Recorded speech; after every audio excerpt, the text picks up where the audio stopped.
சிவபுராணம் வித்வேஸ்வர சம்ஹிதை 16வது அத்தியாயம் பார்க்க போகிறோம். பார்த்திவ பூஜா பிரகாரங்களும் பலவும். எப்படி பூஜை பண்ணணும், என்னெல்லாம் ஆக்கம் அதனுடைய விதிகள் அப்படின்னு கேட்குறதாயிட்டாக்கம் அதில் வருது. ருஷிமார் கேட்குறா, பார்த்திவ பிரதிமா பூஜா விதானம் ப்ரூஹி சத்தமா ஏன பூஜா விதானேன சர்வாபீஷ்டம் அவாப்பியதே. எப்படி இவாளை பூஜிக்கணும் அந்த விஷயங்களை எங்களுக்கு சொல்லித்தாங்கோ அப்படிங்கிற மண்ணை கொண்டு பிரதிமை உண்டாக்கி பூஜிக்கப்பட்ட ரீதியை பற்றி சூதன் கேட்க, முனிமார் கேட்க, சூதன் அவளுக்கு சொல்லிக் கொடுக்குறார். அவளுடைய கேட்ட உடனே சுசாது பிருஷ்டய யுஷ்மாபி சதா சர்வார்த்ததாயகம் சத்யோ துக்கஸ்ய சமனம் ஸ்ருணுத்த பிரபிரவாமிவஹா. சேத் அவளுடைய கேள்வி கேட்டுட்டு நான் உங்களுக்கு சொல்லித்தரேன், கேளுங்கோ. அதே நான் அந்த கிஸ்டாவோட மீனிங்கை சொல்கிறேன், அப்புறம் நமக்கு அந்த சென்டென்ஸ் பையா உள்ளது அப்புறம் போகலாம். இந்த சோத்தியம் ரொம்ப அழகான சோத்தியம், இந்த கேள்வி அழகான கேள்வி அப்படிங்கிறார். ஏன்னா அவசியம் எல்லாரும் தெரிஞ்சிக்க வேண்டியதும் சொல்லறதுக்கு ரொம்ப சந்தோஷமானதுமான ஒரு காரியமாக்கும் இந்த விக்கிரக ஆராதனை எப்படி பண்ணணுங்கிறது. அதனால் இந்த கேள்வி ரொம்ப அருமையான கேள்வி அப்படின்னு அவளை பிரசம்சிட்டு சொல்கிறார். அபீஷ்டப்பிரதமாக்கும் இந்த பூஜா விதி. அபீஷ்டப்பிரதம்னா நம்ம என்ன மனசில் நினைக்கிறோமோ அந்த காரியத்தை நமக்கு சாதித்து தரத்துக்குள்ள ஒரு உபாதியாக்கும் இந்த பூஜா விதி. இந்த விக்கிரக ஆராதனை இருக்கே, அது ஸ்திரீகளும் பண்ணலாம், புருஷன்மாரும் பண்ணலாம், ரெண்டு பேருமே அதுக்கு அதிகாரிகள் தான் அப்படிங்கிறார். அதனால் அது புருஷால் தான் பண்ணணும் அப்படிங்கிறது கிடையாது. எப்படி இந்த விக்கிரக ஆராதனை பண்ணணும், இந்த விக்கிரகத்தை எப்படி நம்ம உண்டாக்கணும் அப்படின்னு கேட்டால், நதி, தடாகம், கிணறு இதிலேருந்தெல்லாம் மண் எடுக்கணும், களிமண் எடுக்கணும். நதியோ தடாகமோ கிணறோ அதுலேருந்து மண் எடுக்கணும். இந்த களிமண் எடுத்து அதை நன்னா சுத்தி பண்ணி சுகந்த திரவியங்கள் எல்லாம் மிஸ்ரணம் செய்து அதை பிரதிமை நிர்மிக்கிறதுக்குள்ள யோக்கியமாயிட்டு அந்த மண்ணை மாற்றணும், சுத்திகரிக்கணும். ஏன்னா மண்ணில் பல விதமான அழுக்கள் இருக்கலாம், எறும்புகள் இருக்கலாம், பல ஜீவிகள் இருக்கலாம். அதெல்லாம் களைஞ்சி அதை நீட்டாக நன்னா நம்மளை சுத்தி பண்ணி எடுக்கணும் அந்த மண்ணை. அதுக்கப்புறம் பத்மாசனத்திலிருந்து கணபதியை ஆராதித்து விவித உபச்சாரங்கள் பூஜித்து பிரதிமை நிர்மிக்கணும். அப்படின்னு எந்த ஒரு காரியம் பண்ணும்போதும் நம்ம விநாயகரை தொழுதுக்கு அப்புறம் தான் நம்ம செய்வோம் இல்லையா. பாத்திர பூஜை பண்ணால் கூட அந்த மண்ணில் மஞ்சளில் ஒரு கணபதியை பிடிச்சுடுத்தான்னு நம்ம செய்வோம் இல்லையா. அதை மாதிரி எல்லாருமே இந்த காலத்தில் இந்த கல்யாணத்துக்கெல்லாம் முறுக்கு சுற்றுறதுக்கு ஆற்றுக்கு வருவா. பண்டு காலத்தில் இப்போ எல்லாமே ரெடிமேடு தானே, ஆர்டர் பண்ணிடுறோம், வந்துடுவா. என்ன செய்யறோம் நமக்கு தெரியாது. இதெல்லாம் வீட்டில் வருவா, 5-6 மாமிமார் வருவா. இவ்வளோ அரிசியை போட்டு தண்ணியில் போட்டு வைங்குவோம்பா. அப்போ அவன் தலைக்கு நேரத்தி அரைச்சிருப்பா, அடுத்த நாளைக்கு வந்து முறுக்கு உண்டாக்குவான். அந்த முறுக்கு பிழியறதுக்கு முந்தி அந்த முறுக்கு மாவில் ஒரு கணபதி மாதிரி உருட்டி ஒரு இடத்துல வச்சு தேங்காயை வச்சு 10 ரூபாய்க்கு வேலை வச்சு நைவேத்தியம் பண்ணி அதுக்கு ஒரு கற்பூரம் காணிச்சு கொடுத்தான் முறுக்கு பிழிய தொடங்குவான். எந்த ஒரு காரியம் செய்தாலும் நிர்விக்னேன பரிசமாப்பியர்த்தம். அதில் சங்கல்பம் பண்ணுறதே அப்படி தான். கரிஷ்யமான கர்மனா நிர்விக்னேன பரிசமாப்பியர்த்தம் ஆதோ மகாகணபதி பூஜாம் கரிஷ்யே. இப்படி சொல்லித்தான் நம்ம பண்ணுறோம். நான் செய்யறதுக்கு தொடங்கப்பட்ட அந்த காரியத்தை நிர்விக்னமாக எனக்கு அதை முடிச்சு கொடுக்கணும் மகாகணபதே. அதனால் அந்த காரணத்துக்காக நிர்விக்னமாக முடிக்கணுங்கிற காரணத்துக்காக நான் உங்களை முதல்ல பூஜை பண்ணுறேன் அப்படின்னு சொல்லித்தான் நம்ம அந்த கணபதி பூஜை பண்ணுறோம். அதனால் இந்த மண்ணில் பிரதிமை உண்டாக்குறதுக்கு முந்தி கணபதியை பூஜித்து நம்ம எப்போ சின்ன அந்த மண்ணில் ஒரு கணபதி மாதிரி உருட்டி வச்சு அந்த கணபதியை பூஜித்து அதுக்கப்புறம் தான் பிரதிமை நிர்மிக்கணும். ஷால்யானம் நிவேதித்து நிச்சித அளவில் ஜலபுஷ்பாதிகள் சமர்ப்பிக்கணும். அல்ல அன்ன நைவேத்தியம் பண்ணி ஜலபுஷ்பாதிகள்லாம் அர்ப்பித்து அந்த கணபதியை ஆராதிக்கணும். இது செய்யறதுக்கு பல பிரத்யேக நாளுகள் உண்டு. இந்த விக்கிரகம் உண்டாக்குறதுக்கெல்லாம் அந்த கிரியைகள் நடத்தலாம்.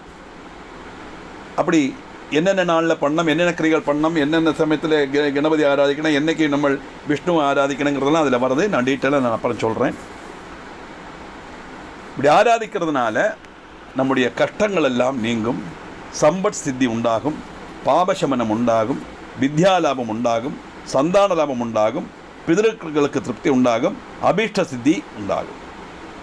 இதெல்லாம் இந்த விக்கிரக ஆராதனையினால் நமக்கு கிடைக்கும் தாற்பயம். சுருக்கம் சொல்ல போனால் பகவத் ஆராதனையினால் நமக்கு கிடைக்கக்கூடிய பிரயோஜனமாக்கும் அர்த்தம். பூஜை பல தரத்தில் பல தேவர்களுக்கு நடத்தலாம். ஒவ்வொரு ஆளுக்கும் ஒவ்வொரு மாதிரி உள்ள மந்திரங்கள் உண்டு, தந்திரம் உண்டு, யந்திரம் உண்டு. நம்ம ஒரு மந்திரம், ஒரு யந்திரம், ஒரு தந்திரம்னு சொல்லியிருக்கேன். நான் மந்திரம்னு சொன்னால் இப்போது கணபதிக்குன்னா கணானாம் துவா கணபதி மகாமகேங்கிற மந்திரம். அப்புறம் அவருக்கு இப்போ மூல மந்திரம் தனியாக இருக்கும். அந்த மந்திரத்தை வச்சு கணபதிக்கு மகா கணபதி யந்திரம் தனியாக உண்டு. அந்த மகாகணபதி பூஜை பண்ணுறதுக்கு ஒரு விதி உண்டு. அது தந்திரம். யந்திரம்ங்கிறது ஆசனம். இப்போ தேவி ஆராதனை எடுத்தோம்னா ஸ்ரீசக்கரம் தான் அதுக்கு யந்திரம். பஞ்சதசாட்சி மந்திரம் அதனுடைய ஸ்ரீவித்யா மந்திரம். அந்த ஸ்ரீவித்யா தந்திரம்ங்கிறது ஸ்ரீசக்கரத்தை ஆராதிக்கக்கூடிய ரீதி. ஸ்ரீசக்கரம் யந்திரம், ஸ்ரீசக்கர ஆராதனை ரீதி தந்திரம், அந்த பஞ்சதசாட்சி மந்திரம். இந்த ஒரு மந்திரம், ஒரு யந்திரம், ஒரு தந்திரம். இப்படி பல தரத்தில் பல தேவதைகளுக்கும் உண்டு. அந்த எந்தெந்த தேவதை விக்கிரகத்தை நம்ம உண்டாக்க போகிறோமோ அந்தந்த தேவதை அது மாதிரி ஆராதிக்கணும். இது விசேஷமாக இந்த பூஜா திரவியங்கள்லாம் என்னெல்லாம் வேணுங்கிறது குருமுகமாக நம்ம தெரிஞ்சுக்கணும் அப்படின்னு போட்டிருக்காரு. ஏன்னா பூஜைக்கு சாதாரணமாக எல்லாருக்குமே நமக்கு தெரியும் இல்லையா? சந்தனம், குங்குமம், கற்பூரம், நிவேத்தியம், தாம்பூலம், இப்படி புஷ்பங்கள் இதெல்லாம் நமக்கு தெரியும். என்ன விசேஷ திரவியங்கள் அப்படின்னா, சில தேவதைகளுக்கு சில விசேஷமான புஷ்பங்கள், இலைகள் எல்லாம் பிராதானியம். இப்போ பரமேஸ்வரனை பூஜை பண்ணும்போது வில்வம் கிடச்சா ரொம்ப நல்லது. இப்போ அரளிப்பூவை போட்டாலும் பரமேஸ்வரன் அனுகிரகம் பண்ணுவார். அதனால் யாருமே அப்படி தப்பாக நினச்சிக்காதுங்க. இதெல்லாம் விசேஷமான காரியங்கள்னு சொல்கிறது, அவ்வளவுதான். வில்வத்தால் போட்டால் தான் பகவான் அர்ச்சனை பண்ணுவார், துளசி போட்டால் தான் விஷ்ணுவுக்கு பிரீதிங்கிறதுலாம் கிடையாது. துளசி விஷ்ணுவுக்கு பிரீதி, துளசி மட்டும்தான் விஷ்ணுவுக்கு பிரீதின்னு எங்குமே சொல்லலை. துளசி விஷ்ணுவுக்கு பிரீதி. அதே மாதிரி வில்வம் பரமேஸ்வரனுக்கு பிரீதி, கருகை மகாகணபதிக்கு பிரீதி. கருணையே பிரீதிங்கிறது விநாயக புராணத்தில் கதையே இருக்குது, அன்னதாசனோட கதை இருக்குது. அந்த கருகை விநாயகருக்கு பிரீதி. அதே மாதிரி ஒவ்வொன்றும் எருக்கலை பரமேஸ்வரனுக்கு பிரீதி அப்படி இருக்கு. செவந்த புஷ்பம், செம்பருத்தி பூ, அந்த புஷ்பங்கள் எல்லாம் அம்பாளுக்கு பிரீதி அப்படின்னு. இப்படி விசேஷ பூஜா திரவியங்கள் என்னென்ன செய்யணும், சில வாழ்க்கை என்னென்ன நைவேத்தியம் உண்டு. இப்போ சாஸ்தா பிரீதி பண்ணினா நம்ம இந்த இடிச்சு வைஞ்ச பாயசம்னு அப்படி வைப்போம். இதே அம்பாளுக்கு பூஜை பண்ணும்போது அரவணை வைப்போம் இல்லையா? அப்புறம் மகாலட்சுமி பூஜை பண்ணினா பால் பாயசம் நைவேத்தியம் பண்ணுவோம். இப்படி எல்லாம் ஒவ்வொரு கணக்கு நம்ம வச்சுருக்கோம், அவ்வளோதான். இப்படி செய்யணும்னு ஒன்றும் எங்கேயுமே சொல்லிட்டல, நம்ம ஒரு சம்பிரதாயமாக வச்சுருக்கோம். அது குருவமாக தெரிஞ்சுக்கணுங்கிறார் அவர். நித்திய பூஜை, பக்ஷ பூஜை, மாச பூஜை, வார்ஷிக பூஜைன்னு பூஜைக்கு பலவிதமான விதங்கள் உண்டு. நித்திய பூஜைங்கிற டெய்லி பண்ணக்கூடிய பூஜை பஞ்சாயன பூஜைன்னு சொல்லுவாள்.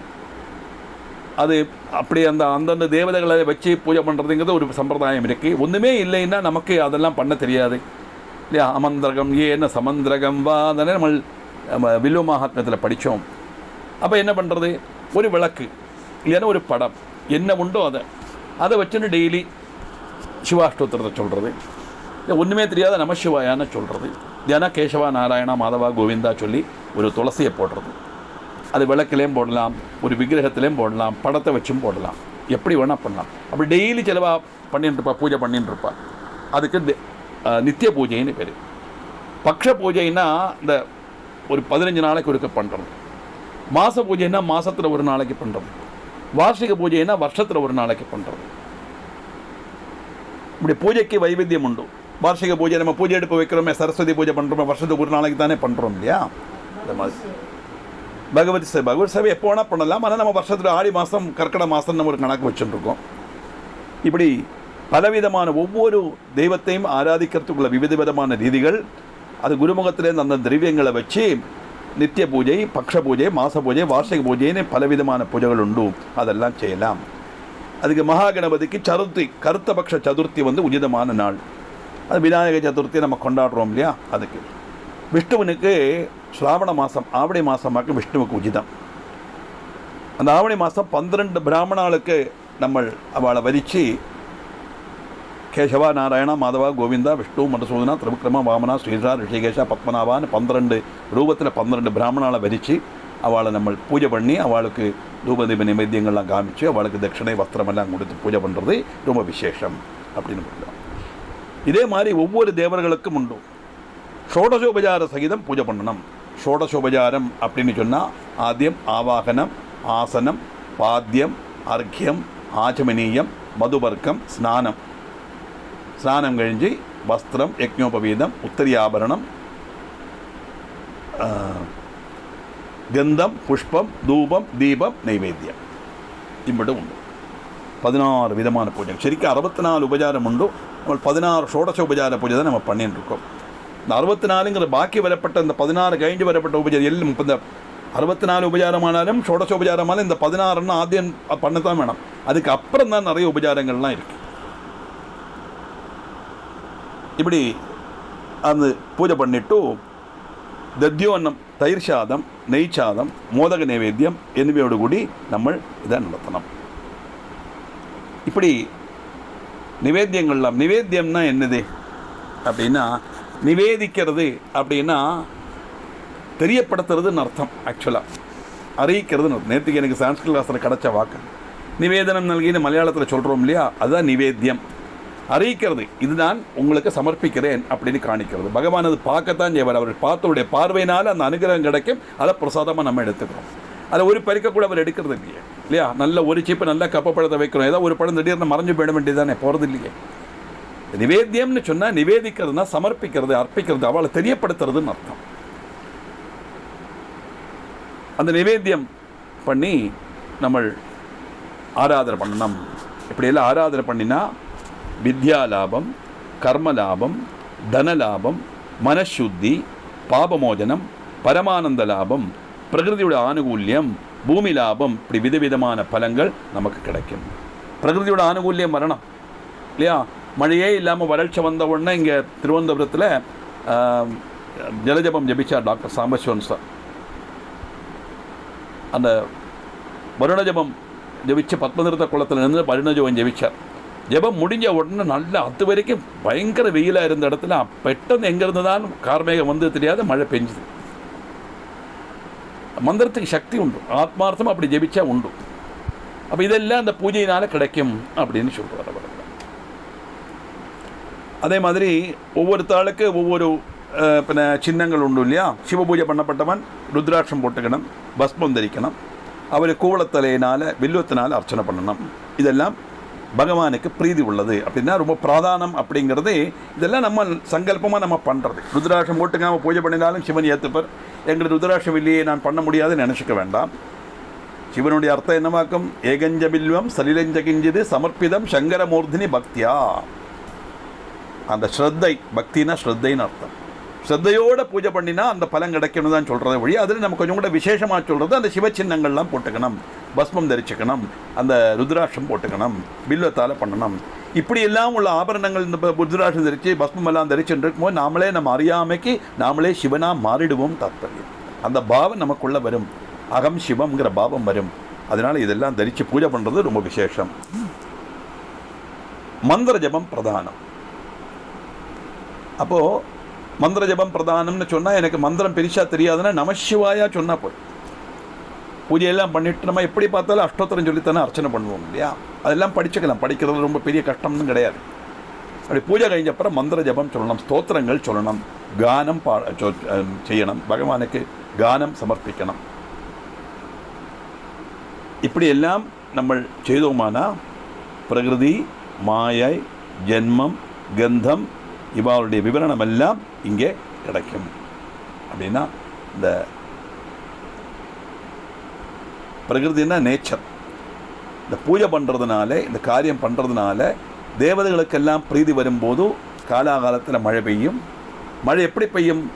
அனாவிருஷ்டியும் படாது, அதிவிருஷ்டியும் படாது. அனாவிருஷ்டின்னா மழை இல்லாத காரணம். மழை இல்லாத காலம்னா வறட்சி வந்துடும், ட்ரவுட் வந்துடும், அம்பிடும் கரிஞ்சு போகும், நமக்கு பயிரிட முடியாது. அதுக்காக மழை வேணும்னு சொல்லிட்டு அடமழை வந்தாலோ அப்பவும் அந்த அக்ரிகல்ச்சர் கிருஷி நசிக்கத்தான் செய்யும். அதனால் மிதமான காலத்தில் மிதமான ரீதியில் தேவையான ரீதிக்கு நமக்கு மழை கிடைக்கணும். அதெல்லாம் அந்த ஈஸ்வர ஆராதனையால் நமக்கு கிடைக்கும். தாத்பரியம் இதே மாதிரி நம்ம இந்த ஜென்மத்தில் நம்ம விசேஷமாக கிடைச்சக்கூடிய ஜென்மம் மனுஷ ஜென்மம். ஜந்துனாம் நரஜென்ம துர்லபம் அப்படிங்கிறது ஆதிசங்கரோடைய வாக்கு விவேக சூடாமணியில். 84 லட்சம் பிறவியில் 70 லட்சம் செடிகள், கொடிகள், மரங்கள், மிருகங்கள், பட்சிகள், 5 லட்சம் ஈஸ்வர துல்லியமான பிறவிகள், 9 லட்சம் மனுஷ பிறவிகள். அப்படிப்பட்ட இந்த மனுஷ பிறவி எடுத்த நம்ம இந்த சத்கர்மங்கள் பூஜைகள் எல்லாம் நம்ம பண்ணினோமானா நமக்கு அடுத்தது மனசுலேருந்து மோகம் போனால் மோட்சம், இல்லைன்னா மறுபிறவி. மறுபிறவின்னா நல்ல ஜென்மம் கிடைக்கும் தாற்பயம். இப்போ இருக்க இதை விட மோசமாக இல்லாமல் இதை விட நல்லதான ஜென்மம் தான் கிடைக்குங்கிறது சந்தேகமே வேண்டாம், ப்ரொவைடட் இந்த ஜென்மத்தில் நம்ம சத்கர்மங்கள் பண்ணினான். அதைத்தான் குருநாதன் துணஜீக சந்ததம் பிரியாதிரிக்கணும் நம்முடைய நரஜன்மம் சபலமாக்கிடுவான் அப்படிங்கிறார். என் மனுஷியா, நீ மனுஷனாக பிறந்தது பெரிய பாக்கியண்டா. உன்னுடைய ஜென்மம் சபலமாகணுமானா நீ பகவான் குருநாதன் சொல்லி தந்த நாமத்தை சொல்லுவாயில்ல, இல்லைன்னா இந்த ஜென்மம் விபலம், வியர்த்தம், வேஸ்ட் அப்படிங்கிறார் அவர். இந்த மாதிரி உள்ள பலங்கள்லாம் இது கிடைக்கும் இந்த விக்கிரகாராதனை பண்ணினதுனாலேன்னு சொல்லியாக்கும் 16ஆம் அத்தியாயத்தில் முடிக்கிறார். இதில் நமக்கு கொஞ்சம் கூட அந்த இந்த மீனிங் பார்க்கலாம், பார்த்துட்டு மேலே போகலாம். ஒரு நிமிஷம்.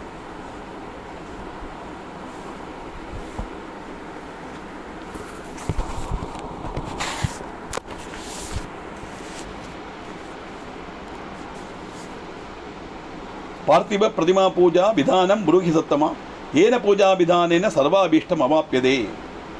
ஏ சூதா, மண் பிரதிமை வச்சு ஆராதிக்கிறதுக்குள்ள ரீதிகள் எல்லாம் என்ன, அது எங்களுக்கு சொல்லித்தாங்கோ அப்படின்னு. ஏன்னா அன்னைக்கெல்லாம் ரிஷிகளுக்கெல்லாம் ஈஸியாக பண்ணப்படுவது களிமண்ணில் பிரதிமை உண்டாக்குறது தான்.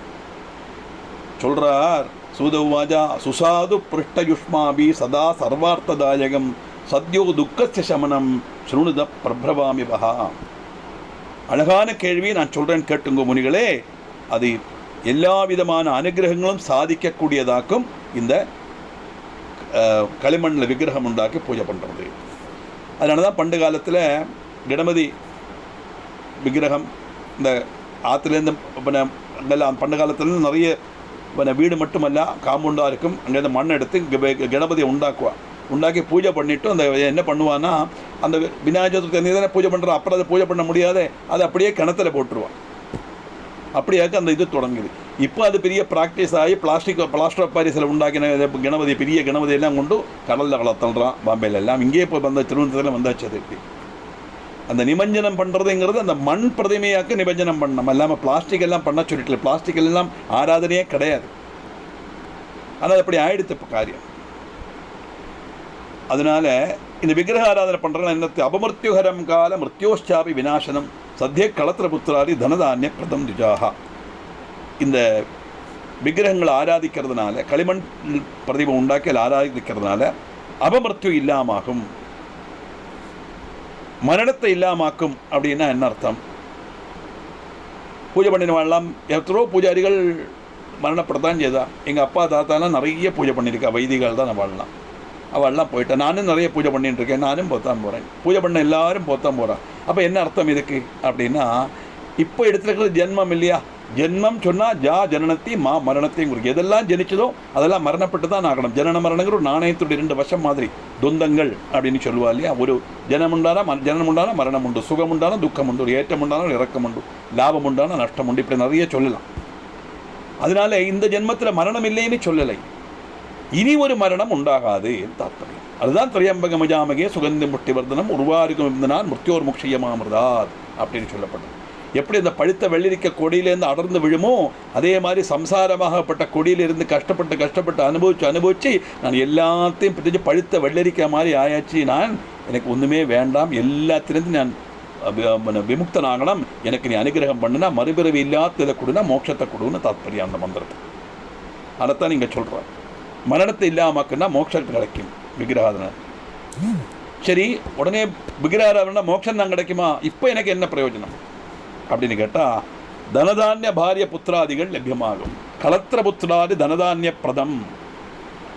தனம் தானியம் களத்திர புத்திராதிகள். களத்திரன்னா பாரியை அப்படின்னா லௌகிகமான நம்முடைய காரியங்களில் கிரகஸ்தாசிரமம் ரொம்ப முக்கியமாக்குமே. அதுதானே நம்ம தேவி பாகவதத்தில் பார்க்குறோம் இல்லையா? சூதங்கடத்தனை சுகபிரம்மத்திட்ட அதுதானே சொல்கிறாரு. அதனால் தனதானியாதி புத்திரபாதிகள்லாம் லாபம் நமக்கு கிடைக்கும். பதார்த்தங்கள் நமக்கு தேவையான எல்லா உணவு பதார்த்தங்களும் நமக்கு லഭ്യமாகும். ஏன்னா நேரத்தை நம்ம சொன்னோம், பிரகிருதியை நம்ம அனுசரிச்சுள்ள எல்லா காரியங்களும் வரும். காலகாலத்தில் மழை பெஞ்சாத்தானே நமக்கு தேவையான பொருட்கள்லாம் கிடைக்கும் இல்லையா? அதனால் அன்னாதி பூஜ்யம் வஸ்திராடி சர்வமுத்தி பத்திரா ததோ மிருதாதி பிரதிமா பூஜாபீஷ்ட பிரதாபுவி புருஷாணாம் ஜனாரீணாம் அதிகாரோத்திர நிச்சிதம் நத்யாம் தடாகே கூபேவா ஜலாந்தம் ஸ்ரீ புருஷன்மார் இதில் செய்யலாம். அதனால் நதி தீரத்துலையோ குளத்துலையோ தடாகத்துலையோ மண் எடுக்கணும். நம்ம நேரத்தை பார்த்தோம். நம்ம இதை மாதிரி இந்த மண்ணை எடுத்து நல்லா சுத்திகரிக்கணும் அப்படின்னு எல்லாம் அதில் சொல்லிட்டு வரார். இதை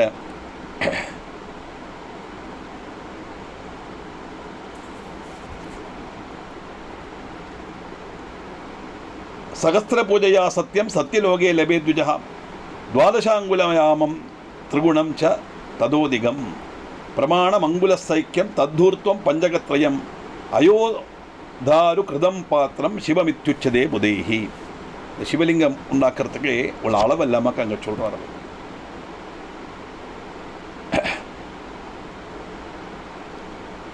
எப்படி? பிரமாணம் அங்குல சைக்கியம் தத்துர்துவம் பஞ்சகத்ரயா 25 அங்குலம் நீளம் வேணும். பஞ்சகத்ரயம், பஞ்சகத்ரயம்னா 15, 3 5 15 அடி வீதி. இப்படி 25 அடி நீளமும் 15 அடி வீதியும் உள்ள ஒரு சிவலிங்கம் நிர்மித்து அந்த பூஜை பண்ணினா ரொம்ப விசேஷம். இந்த 25 அங்குல நீளமும் 15 அடி வீதியை நமக்கு எப்படி களிமண்ணில் செய்ய முடியாது இல்லையா? அதனால அந்த சிவலிங்கத்தினுடைய அளவாக்கம் சொல்ல சிவபூஜையில் வரப்பட்ட பிராதானியத்தை காணிக்கிறதுக்காக சிவலிங்கத்தினுடைய அளவு அனுசரித்து அது இரும்பிலேயோ தடியிலேயோ செய்யலாம் அப்படின்னு போட்டிருக்கார். அதனால் இந்த அண்ணாமலைன்னு ஒரு படம் வந்தது. அதில் இந்த சத்தியக்கெல்லாம் வைப்பாள பெரிய குத்துப்போனி அதை அங்கே அமுத்தி வைக்கிறான். இந்த குத்துப்போனிக்கு விபூதி இட்டாக்கம் சிவலிங்கமாக வச்சுருக்கான். அது இப்போ வாச்சிறது இரும்பில் பண்ணலான்னு போட்டிருக்கிறதுல நாங்கள் அவ்வளோ அடியில் ஒரு சிவலிங்கம் கிடைக்காது இல்லையா? அதனால் அதுக்கு ஜலம் சுகந்த திரவியங்கள் இதெல்லாம் சேர்த்து செய்யணும். அதுக்கப்புறம் எதுக்காக நம்ம அபிஷேகம் பண்ணுறோம் அப்படின்னு கேட்டால், அபிஷேகத் ஆத்மசுத்திர் கந்தாத் புண்ணியம் அவாப்பியதே ஆயுஷ் திருப்திஷ்ட நைவேத்யா தூபாதர்த்தம் அவாப்பியதே. மனசை சுத்திக்கு தான் அபிஷேகம் பண்ணுறோம். பகவானுக்கு அபிஷேகம் பண்ணுறது நம்முடைய மனசுத்திக்காக பண்ணுறோம் தாற்பயம். நம்ம அபிஷேகம் பகவானுக்கு பண்ணினாலும் நம்முடைய மனசு அது சுத்தியாகும் தாற்பயம். அது நான் பாருங்களேன், நம்ம பால் அபிஷேகம் பண்ணுறோம் பகவானுக்கு, ஏன்னா நாகராஜ பால் அபிஷேகம் பண்ணுறோம். அதை பார்க்கும்போதே மனசுக்கு ஒரு சந்தோஷம் வரத்தானே சேருது இல்லையா? அதுதான் இந்த சுத்தி. அந்த மனசு எல்லாத்தையும் மறந்து அந்த ஈஸ்வரன் லயிக்கப்பட்ட அந்த அவஸ்தை மனசுத்தி. எதுக்காக சந்தனம் கொடுக்குறோம்னா புண்ணியபலம் கிடைக்கிறதுக்காக வேண்டி. நிவேத்தியம் நம்ம சொன்னோமே, நிவேதிக்கிறதுனா அவளை தெரியப்படுத்துறது, அறிவிக்கிறது தாற்பயம். இந்த நிவேத்தியம் எதுக்காக பண்ணுறோம்னு கேட்டால், ஆயுர்வர்தனம்,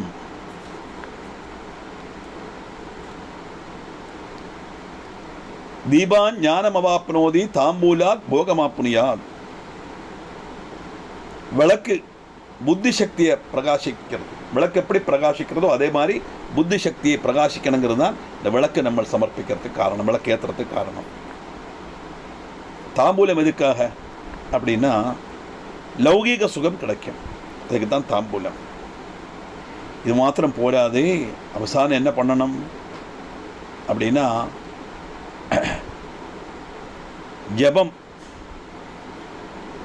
ஜபம், நமஸ்காரம், பிரார்த்தனை இதெல்லாம் செய்தால்தான் அந்த அபீஷ்ட சாத்தியதை உண்டாகும். இதெல்லாம் பூஜா விதிகளில் வரப்பட்டதாக்கும்.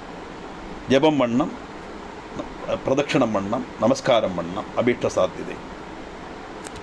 இந்த ஆதிசங்கருடைய தீவில் மானசிகமான பூஜை ரொம்ப விசேஷம் அப்படின்னு சிவமானச பூஜையில் நம்ம பார்த்தோம். மானசிகமான பூஜை பண்ணணும்னு சொன்னால் எல்லாருக்கும் ப்ராக்டிக்கலாக பூஜை பண்ண முடியலைன்னா மானசிகமாக பூஜை பண்ணலாம் அப்படின்னு. அதில் வருது ரத்னை கல்பிதமாசனம் ஹிமஜலை ஸ்நானம் ச திவ்யாம்பரம் நம்ம வருது இல்லையா? ரத்தினத்தினால ஆசனம் முடியுமா?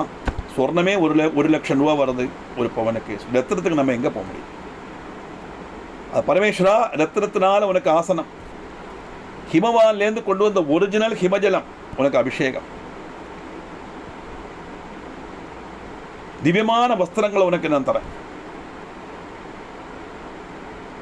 சரியான பசு நெய்யில் உண்டாக்கின சொர்ண பாத்திரத்தில் அப்படியே ரத்தினங்கள்லாம் பதிச்ச சொர்ண பாத்திரத்தில் உனக்கு பசு நெய்யில் உண்டாக்கின ஒரிஜினல் பசு உண்டாக்கின பாயசத்தை நைவேத்தியம் பண்ணுறேன். இதில் எப்படி சங்கல்பிதம், நான் மனசால தரேன், இதெல்லாம் ஏற்றுக்கோன்னு தான்.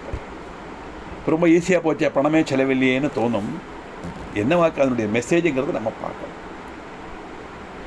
பாஹ்ய பூஜையை விட ஆந்தரிக பூஜைக்கு பவர் ஜாஸ்தி அப்படிங்கிறதான் அதனுடைய மெசேஜ். நமக்கு எந்த ஒரு காரியம் பண்ணாலும் மனசு அதில் லயிச்சு பண்ணணும் தாக்கம்.